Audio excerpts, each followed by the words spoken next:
Hello guys, in this video I'm going to show you how to create a category in your server on the Discord application.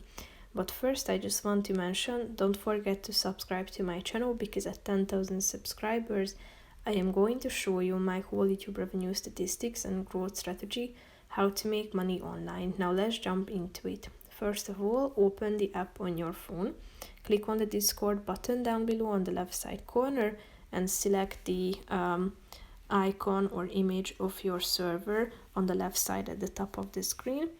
After that you should click on this more icon indicated with 3 dots at the top next to the name of your server. Scroll down and click on the create category option. After that you should type in the category name into this new category box. So type it in.